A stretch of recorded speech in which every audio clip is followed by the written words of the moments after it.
Welcome to African Folktales by Tammy. Please don't forget to hit the like button and subscribe for more interesting stories. Also share this story to someone who might be interested. Let's get into the story.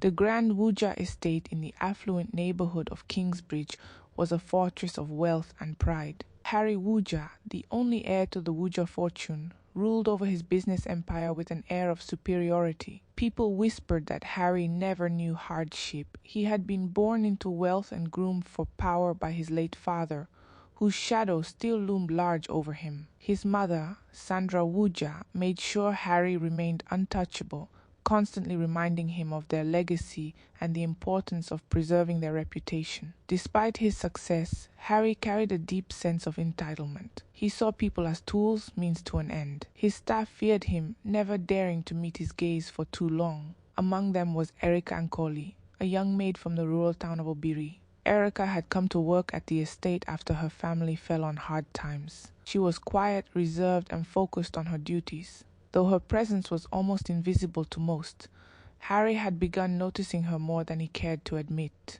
It started with small fleeting glances. Harry would catch sight of Erica as she dusted the massive chandeliers in the living room or tended to the rose garden. There was something about her simplicity that unsettled him. Unlike the polished women who often accompanied him to events, Erica had an understated beauty.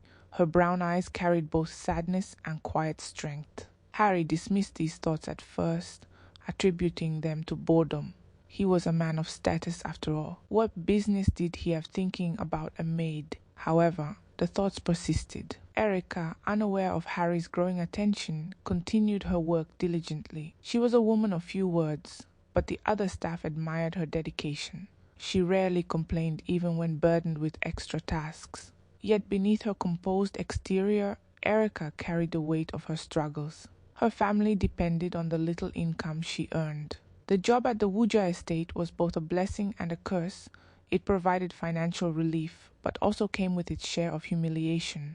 The senior staff often treated her with disdain, and Sandra Wujah barely acknowledged her existence. One evening, as a storm rolled in over Kingsbridge, Harry found himself restless. The rain pounded against the tall windows of his study, drowning out the ticking of the antique clock on the wall. He poured himself a glass of whiskey and stared into the flames crackling in the fireplace. His mind wandered to Erica once again. He recalled the way she had looked earlier that day, her hands carefully arranging fresh flowers in the dining hall. There had been a softness to her expression, a gentleness that stirred something unfamiliar in him, something dangerously close to vulnerability. Harry shook his head, annoyed at himself. "She's just a maid," he muttered under his breath. Yet no matter how much he tried to push the thoughts away, they clung to him like the scent of rain-soaked earth. Against his better judgment, he rose from his chair and made his way to the kitchen. He told himself he was only checking on the staff, though he knew it was a flimsy excuse. The kitchen was quiet when he arrived, save for the soft hum of the refrigerator and the occasional rustling of utensils. Erica was there, scrubbing pots with a focused intensity. Her sleeves were rolled up, revealing delicate wrists that seemed almost too fragile for the hard labor she endured daily. Harry stood in the doorway, watching her for a moment before clearing his throat. Erica jumped slightly, turning around with wide eyes. "Good evening, sir," she said quietly, wiping her hands on her apron. Harry nodded, his gaze lingering on her longer than necessary. "Working late?" he asked casually. "Yes, sir. There were extra dishes from the dinner party," she replied, lowering her eyes. An awkward silence stretched between them. Harry wasn't used to engaging with his staff beyond issuing orders. He struggled to find the right words, but found himself distracted by the nervous way Erica fidgeted with the hem of her apron. Finally he said, "You're very efficient, I've noticed." Erica looked up, startled. It wasn't often that her work was acknowledged, especially not by someone like Harry. "Thank you, sir," she whispered, her voice barely audible. Harry nodded again, feeling an unfamiliar tightness in his chest. He wanted to say more, but couldn't find the courage. Instead, he turned and walked away, leaving Erica standing in the kitchen, her thoughts racing. She had no idea what had just happened, but something told her it was the beginning of a change she wasn't prepared for. As Harry returned to his study, he couldn't shake the feeling that he had crossed an invisible line. The storm outside continued to rage, a mirror to the turmoil brewing within him. For the first time in a long while, Harry Wujah felt uncertain, and he hated it.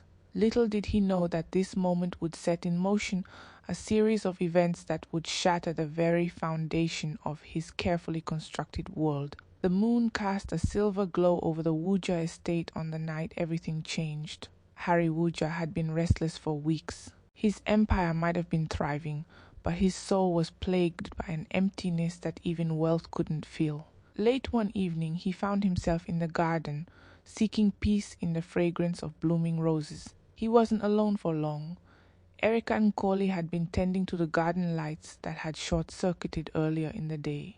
She didn't notice Harry standing in the shadows until he spoke, his voice unexpectedly soft. "Still working at this hour?" he asked, startling her. Erica turned and quickly lowered her gaze. "Yes, sir. The lights in the garden were acting up."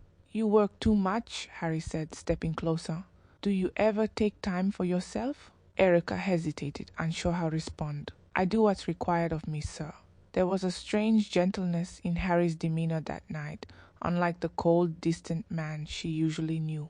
He walked alongside her as she continued her task, asking questions about her life, her family, and her dreams. Erica found herself opening up in ways she hadn't expected.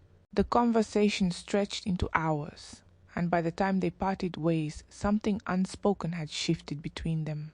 In the weeks that followed, their encounters became more frequent.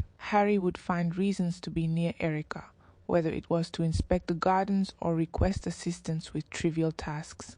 He was drawn to her calm presence and the quiet strength she exuded. Erica, though wary, couldn't deny the growing connection between them. He was still her employer, but in those moments he seemed more human, more vulnerable.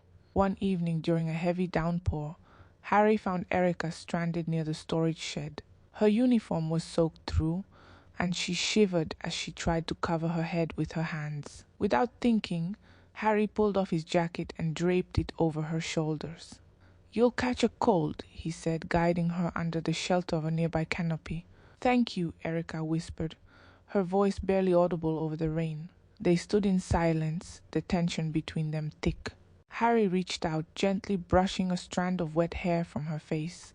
Erica's heart raced. She knew this was crossing a line, but in that moment she couldn't resist the warmth in his eyes. What began as an innocent gesture quickly escalated.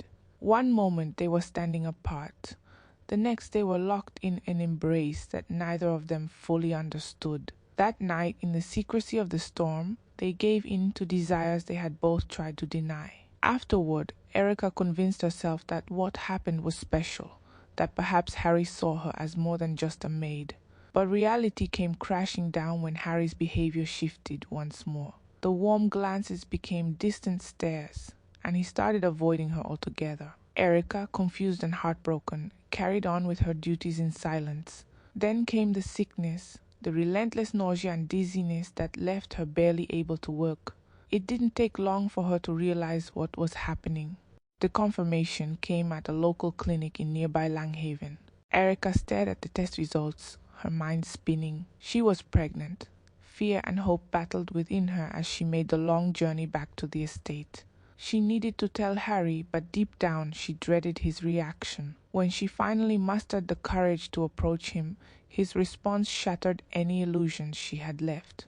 "You can't be serious," Harry said, pacing the length of his study. His voice was sharp, laced with irritation. "You expect me to believe this? How am I sure I was the only one that has been sleeping with you? It's the truth. You're the only one. I would never lay false accusations."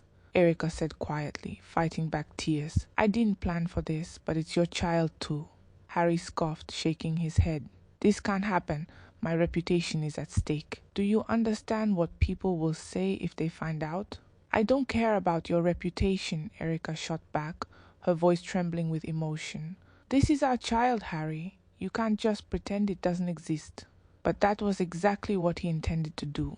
Within hours, Sandra Wujah learned of the situation. Furious and determined to protect the family name, she confronted Erica in the servants' quarters. The confrontation was brutal.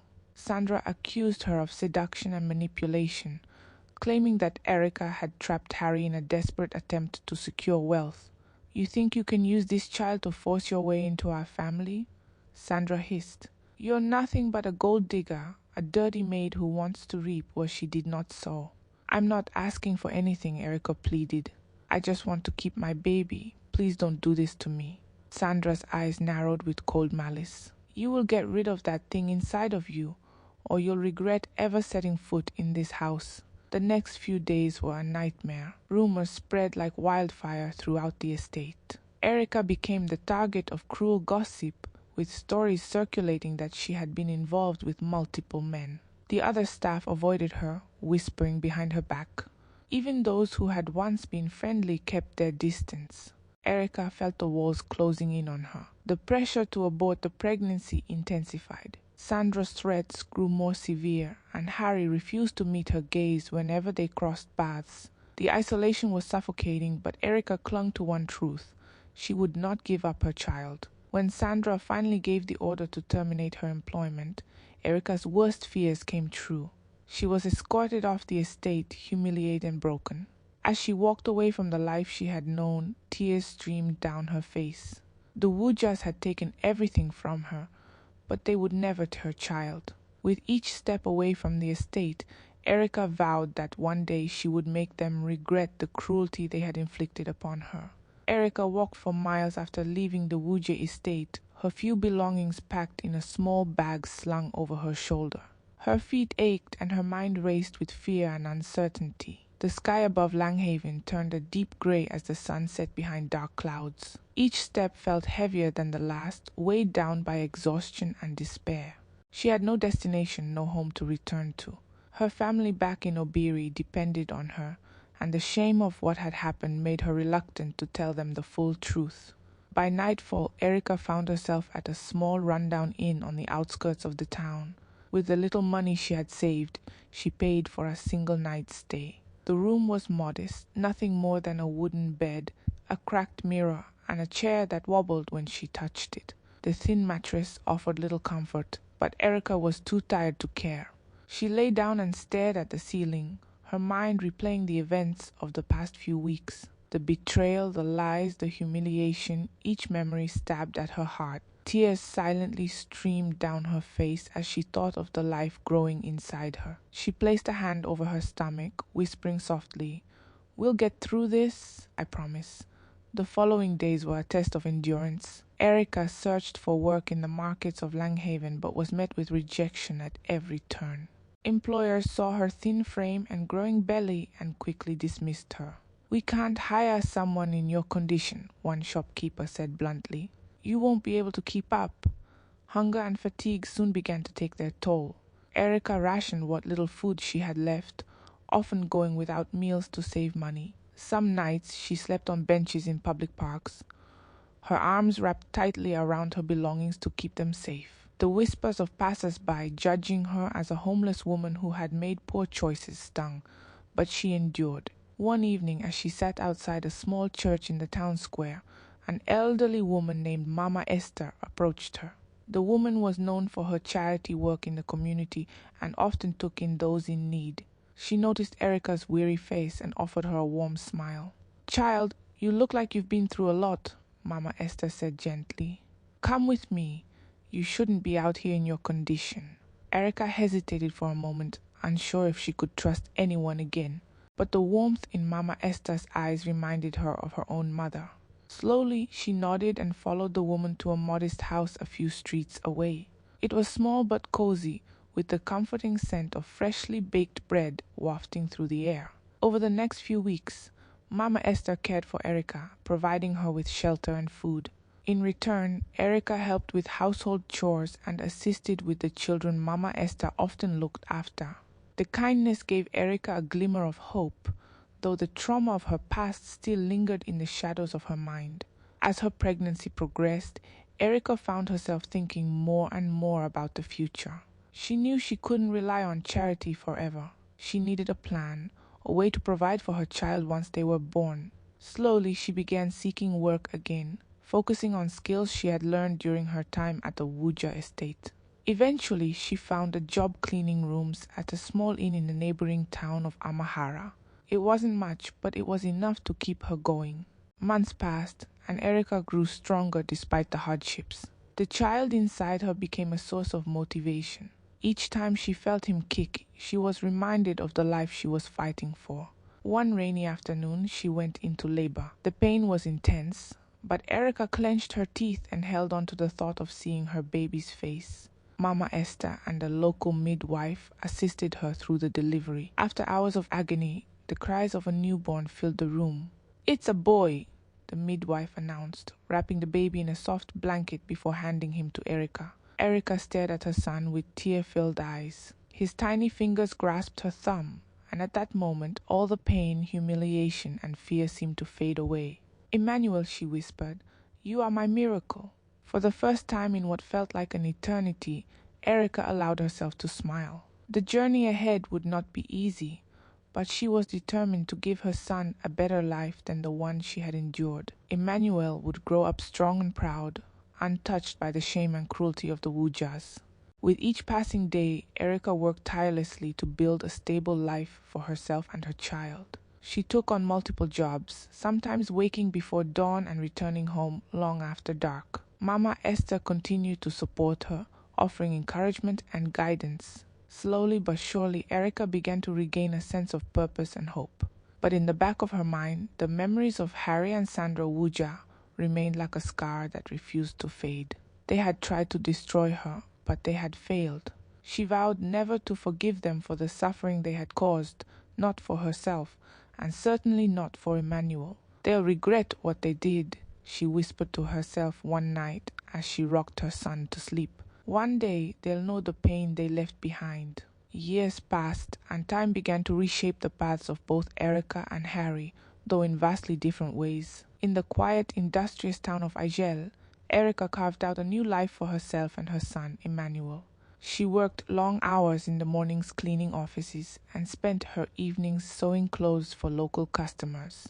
Slowly, her reputation grew as a reliable worker who never gave up, no matter how difficult life became. Meanwhile, Emmanuel blossomed into a bright, curious child. By the time he was 6, he had an insatiable thirst for knowledge. While other children played in the streets of Igel, Emmanuel often sat by the window with a worn book in his hands, reading aloud to his mother as she stitched clothes late into the night. Erica saved every naira she could to send him to the best school she could afford, knowing that education was the key to a better future.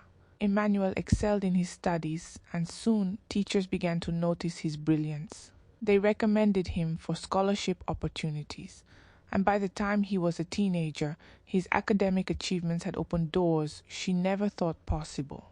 Erica often marveled at how far they had come. Her son, once born in the depths of her despair, had become her greatest triumph. But though her life had improved, Erica never forgot the betrayal she had suffered.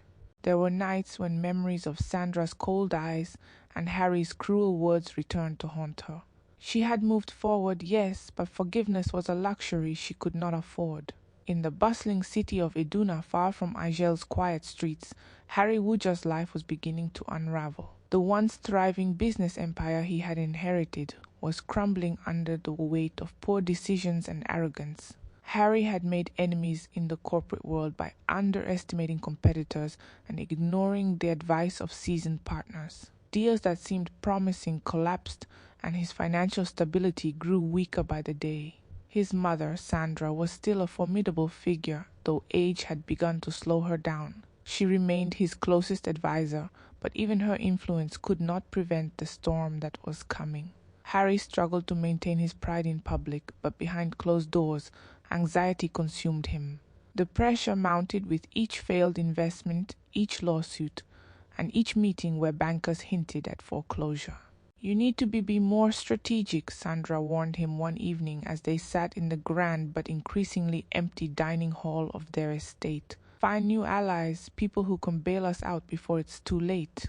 Harry sighed heavily, his mind clouded with frustration. "Do you think I haven't tried?" No one wants to associate with a sinking ship. Sandra tapped her manicured fingers on the table, her expression cold and calculating. Then perhaps we need to find someone young, someone who hasn't been burned by your reputation yet. I heard about a rising businessman, Emmanuel Nkoli. He's been making waves in Iduna's tech and finance sectors. People say he's brilliant and his influence is growing fast. Harry frowned at the unfamiliar name. Nkoli? Never heard of him. You will, Sandra replied. It wouldn't hurt to reach out. He might be exactly what we need. Reluctantly, Harry agreed to investigate. He couldn't afford to be picky anymore. The empire he had once ruled with an iron fist was slipping through his fingers, and desperation had begun to cloud his judgment. He instructed his assistant to arrange a meeting with Emmanuel Nkoli, hoping the man could offer a lifeline. Meanwhile, in Igel, Erica watched her son's success with pride and quiet satisfaction. Emmanuel had graduated at the top of his class and, after years of hard work, had built a business empire of his own. He had expanded his ventures Aquarius Industries, earning a reputation as a man of integrity and vision. Journalists often wrote glowing profiles about him, though he rarely granted interviews. Emmanuel preferred to let his work speak for itself. Despite his achievements, Emmanuel never forgot the struggles he and his mother had endured. He knew only fragments of the story. Erica had always been protective about the details of his early years. But he understood that someone had hurt her deeply, and he had inherited her quiet resolve to rise above their past. One evening, as Emmanuel sat in his office overlooking the city skyline, he received a peculiar email from a representative of Wujah Enterprises. It was a request for a meeting, signed by none other than Harry Wujah himself. Emmanuel leaned back in his chair, his brow furrowing. He had heard the name before. An older generation of businessmen often spoke of Harry's rise and fall as a cautionary tale. He forwarded the email to his assistant with a simple instruction: schedule the meeting. Unbeknownst to Harry, the very person he sought help from was the son he had abandoned. The paths of Erica, Emmanuel, and the Wujahs were on the verge of intersecting once again, though this time the power dynamic had shifted. As Erica folded freshly laundered clothes at home, she sensed that something was about to change. She couldn't explain it, but there was a heaviness in the air, one that reminded her of storms long past. Whatever was coming, she knew she and Emmanuel would face it together. Harry Wujah sat in his dimly lit office, his hands clasped together as he stared at the stack of financial reports on his desk. The numbers painted a grim picture: losses, unpaid debts, and looming bankruptcy. His empire was on the verge of collapse. He had spent the last few months scrambling for solutions, but each attempt only sank him deeper into trouble. The powerful connections he once relied on had turned their backs on him, unwilling to be associated with failure. His thoughts were interrupted by the sharp ring of his office phone. It was his assistant, informing him that the meeting with Emmanuel Nkoli had been scheduled for the following week. Harry leaned back in his chair and sighed. Emmanuel was his last hope. The young businessman's name had become a beacon of success in recent years, and Harry couldn't afford to lose this opportunity. Sandra Wujah entered the office moments later, her expression tense. Though she remained outwardly composed, the cracks in her confidence were beginning to show. The lavish lifestyle she had maintained for decades was slipping through her fingers, and the realization of their dire situation weighed heavily on her. "Is everything set for the meeting with Nkoli?" she asked, taking a seat across from Harry. "Yes," Harry replied. "Let's just hope he's willing to help." Sandra's eyes narrowed. "You'll need to swallow your pride, Harry. If we go into that meeting acting entitled, he won't take us seriously. This isn't like the old days when you could intimidate people into doing what you wanted." Harry bristled at her words, but knew she was right. His arrogance had cost him more than he cared to admit. Still, the thought of humbling himself before a man half his age was almost unbearable. He hated the idea of appearing weak, but desperation left him no choice. The day of the meeting arrived, and Harry found himself pacing nervously in the sleek conference room of one of Emmanuel's office buildings in Iduna. The walls were lined with floor-to-ceiling windows, offering a panoramic view of the bustling city. Everything about the space exuded power and modernity, qualities that Harry's crumbling empire could no longer boast. Sandra sat quietly at the end of the table, her eyes scanning the room. She noticed how meticulously everything was arranged, from the polished surfaces to the artwork on the walls. This was a man who understood control and order. She wondered what kind of person Emmanuel Nkoli truly was. Would he be willing to help, or would he relish the opportunity to watch a rival suffer? The door opened and Emmanuel entered, followed closely by his assistant. He was tall, with an air of quiet authority that filled the room. His sharp eyes took in the sight of Harry and Sandra without betraying any emotion. He greeted them with a polite but distant smile, offering a handshake that was firm but brief. "Mr. Wujah, Mrs. Wujah," he said, taking a seat at the head of the table. "Thank you for coming. I understand you wanted to discuss a potential business collaboration." Harry cleared his throat, feeling uncharacteristically nervous. "Yes, thank you for meeting with us. As you may know, our company has faced some challenges recently. We believe there are opportunities for mutual benefit if we can find a way to work together." Emmanuel nodded, his expression unreadable. "I see. And what exactly are you proposing?" Harry launched into a detailed explanation of his plan, outlining potential investments and partnerships. He tried to maintain his composure, but he couldn't shake the feeling that Emmanuel was analyzing every word, searching for weaknesses. Sandra occasionally chimed in, attempting to bolster their case, but her efforts seemed to have little effect. After what felt like an eternity, Emmanuel finally spoke. "It's an interesting proposal," he said slowly. "But I have a few concerns. Your company's financial instability is well documented. Why should I take on that risk?" Harry's jaw tightened. He struggled to find the right words, but Sandra stepped in. "We understand your hesitation, Mr. Nkoli," she said smoothly. "However, with your expertise and resources, we believe we can turn things around.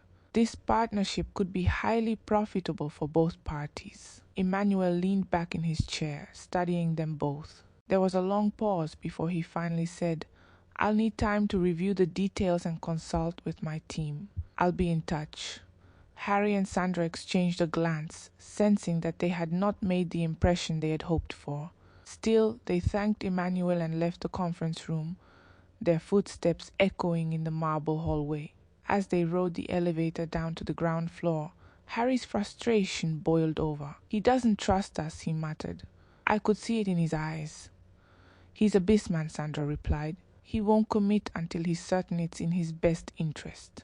We'll just have to wait." But what neither of them knew was that Emmanuel already had his own reasons for skepticism. He had recognized the name Wujah the moment the request for a meeting had come through. Though his mother had never spoken much about her past, he had pieced together enough to understand that Harry and Sandra Wujah had played a role in her suffering. Emmanuel stood by the window of his office after the meeting, watching their car drive away. His mind raced with questions, but one thought remained clear. This was more than just business. The Wujahs had come to him for help, unaware of the irony. He would take his time deciding how to respond. For now, he intended to learn everything he could about the people who had once hurt his mother. The tables had turned, and this time it was his move. The air in Erica's small but elegant home was unusually still. Emmanuel had just returned from his meeting with Harry Wujah, and though he hadn't spoken much since stepping through the door, Erica could tell something was troubling him. She watched as he set his briefcase down and leaned against the wall, his brow furrowed in thought. Over the years, she had come to recognize that expression. He was wrestling with a heavy decision. "Is everything all right, Emmanuel?" she asked gently, approaching him with concern. Emmanuel hesitated before answering. "I had a meeting today with someone named Harry Wujah." The name hit Erica like a slap across the face. Her body stiffened, and for a moment she couldn't speak. Memories long buried surged to the surface, memories of cold eyes, harsh words, and the crushing betrayal that had almost destroyed her. She took a deep breath, trying to steady herself. "What did he want?" she finally managed to ask. "They need help. His business is failing, and he's desperate for an investor," Emmanuel replied, watching his mother's reaction closely. "I didn't know who he was at first. but something about him felt familiar. When I heard the name, I remembered bits and pieces of what you once told me. He's the man who— Yes, Erica interrupted, her voice trembling slightly. He's the one. Both he and his mother are responsible for everything we went through. Emmanuel's jaw tightened. He had always suspected that his mother carried painful secrets, but hearing her confirm it filled him with a deep, simmering anger. They don't deserve anything from us, he said quietly. After what they did to you, they have no right to ask for help. Erica nodded but remained silent for a moment. She walked over to the window and gazed out at the quiet street, her mind racing. She thought of how far they had come, of the nights she had cried herself to sleep wondering if they would survive. The idea that Harry Wujah now needed her son's help was almost too ironic to believe. They don't know who you are, do they? She asked softly. No, Emmanuel said. They have no idea. A bitter smile crossed Erica's lips. Of course they wouldn't. People like them never think about the lives they destroy. To them we were just nothing. Emmanuel stepped closer and placed a comforting hand on her shoulder. You're not nothing, Mom. You're the reason I am who I am today. We don't owe them anything. Erica turned to face him, her eyes glistening with unshed tears. You're right, we don't owe them. But I need you to be careful. People like Sandra Wujah don't give up easily. They'll do whatever it takes to protect their name. Emmanuel nodded. I'm not afraid of them, but I won't rush this. I want them to feel what it's like to be powerless. The following day, Emmanuel reviewed the proposal Harry had submitted. He called a meeting with his legal and financial advisors, who dissected every aspect of Wujah Enterprises' situation. The findings were worse than expected. The company was drowning in debt, with multiple lawsuits and unpaid creditors looming over it. Emmanuel's advisors strongly recommend against any partnership, citing the high risk involved. It's not a smart move, one of the advisors said firmly. Even with your resources, you'd be taking on a massive liability. Emmanuel listened carefully but said little. His thoughts were elsewhere. This wasn't just a business decision, it was personal. He wasn't interested in saving Harry Wujah out of pity or profit. He wanted something more: accountability. Meanwhile, Harry paced the length of his office, his anxiety growing with each passing day. It had been a week since the meeting, and there had been no word from Emmanuel Nkoli. Sandra had tried to reassure him, but even her confidence was beginning to waver. The walls seemed to close in on him as he imagined the worst. He's probably just taking his time, Sandra said, though her voice lacked its usual conviction. People like him are thorough. He won't rush into anything. Or he's already decided against us, Harry muttered, running a hand through his hair. What if this is the end, Mom? We've already lost so much. Sandra's eyes darkened. She hated seeing her son like this, broken and defeated, but there was little she could do. The Wujah name, once synonymous with power and prestige, was now a shadow of its former glory. If they couldn't secure this partnership, their fall from grace would be complete. Just as despair threatened to overwhelm him, Harry's phone buzzed. It was an email from Emmanuel's office, requesting a second meeting. Relief flooded Harry's veins as he read the message. He wants to meet again, he said, a glimmer of hope returning to his voice. Maybe we still have a chance. Sandra allowed herself a small smile. Then we'll make sure he sees the value in working with us. This isn't over yet. But as Harry and Sandra prepared for the next meeting, they had no idea that the man they were dealing with carried the weight of their past sins.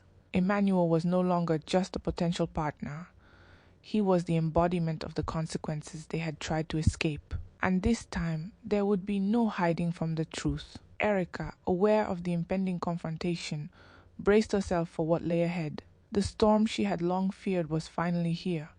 But she was no longer the vulnerable girl they had once cast aside. Neither she nor Emmanuel would bow to the Wujahs again. The tables had turned, and justice was within reach. The large conference room on the 24th floor of Emmanuel's corporate headquarters was cold and sterile, with glass walls overlooking the busy streets of Iduna.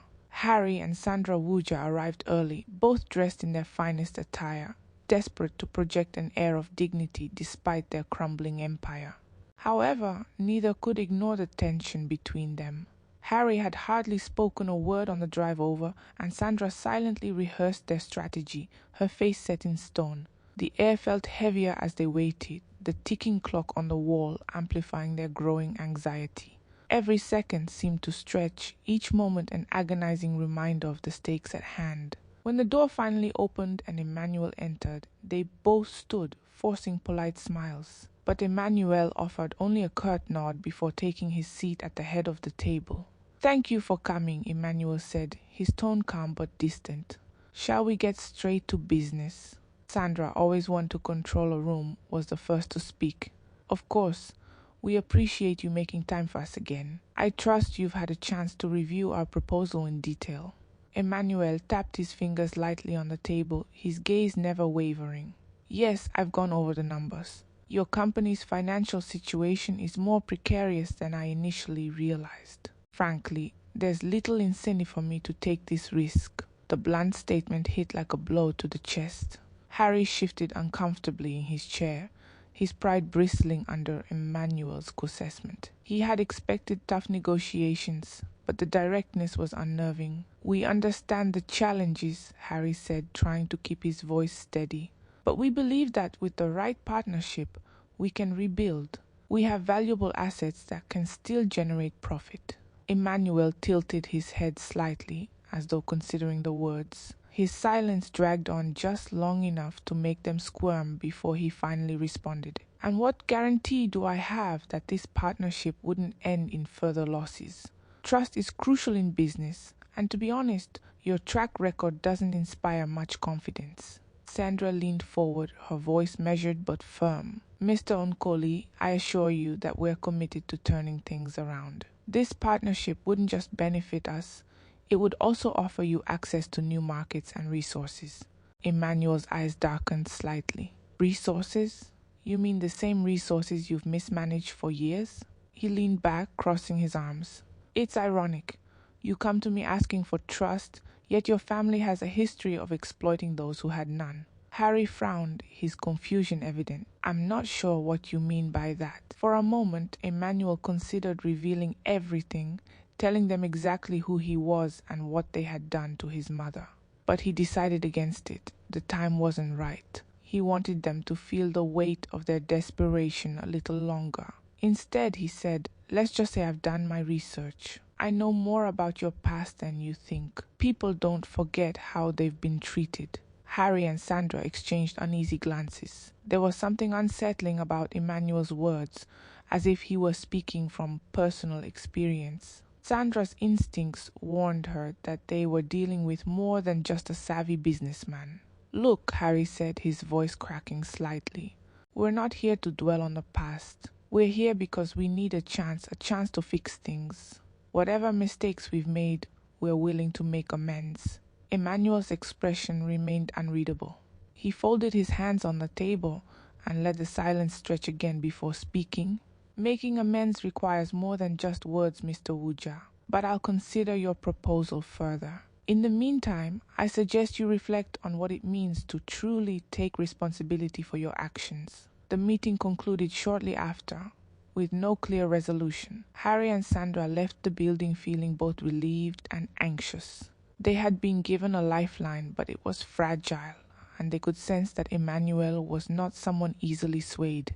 Later that evening, Emmanuel sat in his private office, deep in thought. His mother's face flashed in his mind, her resilience, her strength, the quiet pain she had carried for so many years. He knew she would never ask for revenge, but he couldn't ignore the injustice of it all.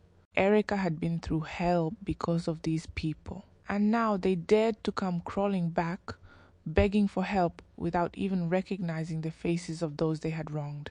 It was almost laughable, if not for the lingering bitterness in his heart. That night, Emmanuel called his mother. Her voice was warm but tinged with curiosity. "Emmanuel, is everything all right?" "Yeah, I just wanted to check in," he said.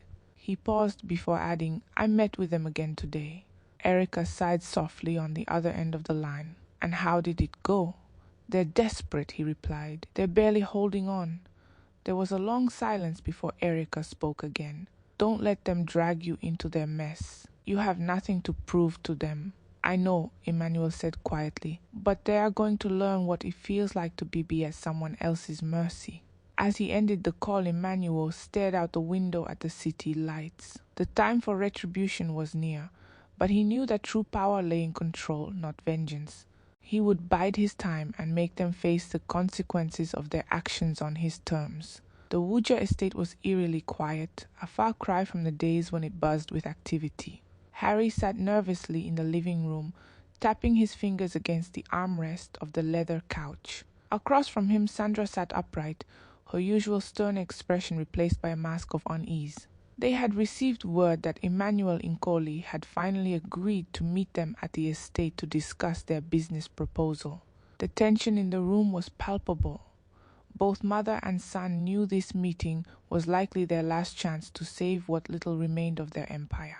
The doorbell rang, echoing through the large but now empty halls. Harry straightened his jacket and glanced at Sandra, who nodded silently. Moments later, the butler escorted Emmanuel and a woman into the room. Harry's eyes immediately focused on the woman, his brow furrowing as he tried to place her face. There was something disturbingly familiar about her. "Good evening," Emmanuel greeted coldly, his gaze piercing. He did not offer his hand to shake. "Good evening," Harry replied, his voice tight. He stood awkwardly for a moment before gesturing for Emmanuel and the woman to take seats. Emmanuel sat calm and composed. The woman remained standing, her eyes locked on Sandra. Slowly, Harry's confusion gave way to recognition. His heart sank as the memories came flooding back. The young maid he had once betrayed, the one whose pleas he had ignored. Erica. Sandra's face paled, her mouth opening slightly in shock. "You," she whispered, barely able to form the word. "Yes," Erica said quietly, but her voice carried the weight of years of pain and strength. "It's me, Mrs. Wujah, the woman you tried to destroy."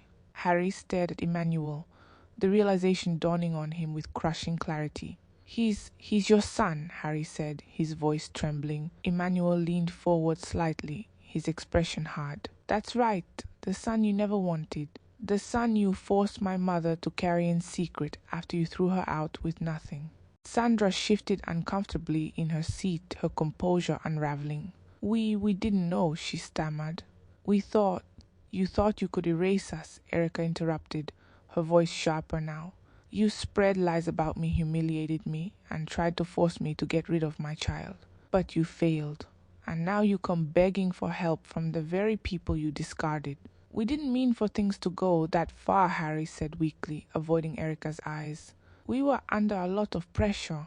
I made mistakes, but..." "Mistakes?" Emmanuel repeated, his tone icy. "Do you think calling it a mistake erases what you did to her? To us? My mother suffered for years because of your pride and cruelty. We had to build everything from nothing while you lived in luxury." Sandra found her voice and tried to regain control. "We were protecting our family's reputation.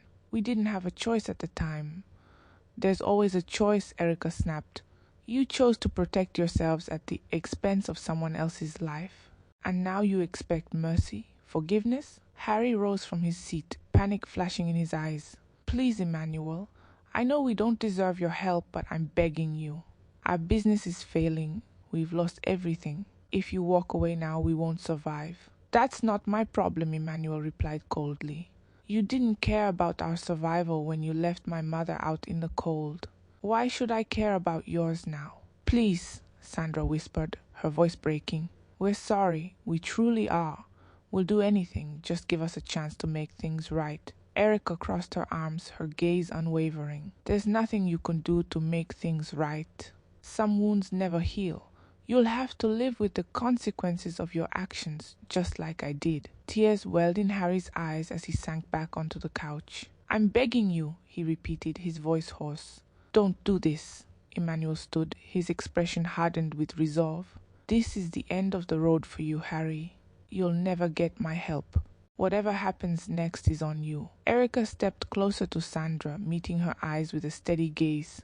"You told me once that I would regret ever setting foot in this house. But look at you now. Who's begging for mercy?" Sandra had no response. She lowered her head in shame, her hands trembling in her lap. Without another word, Emmanuel and Erica turned and walked toward the door. Harry scrambled to his feet, following them in desperation. "Wait, please." Emmanuel stopped at the doorway and turned to face him one last time.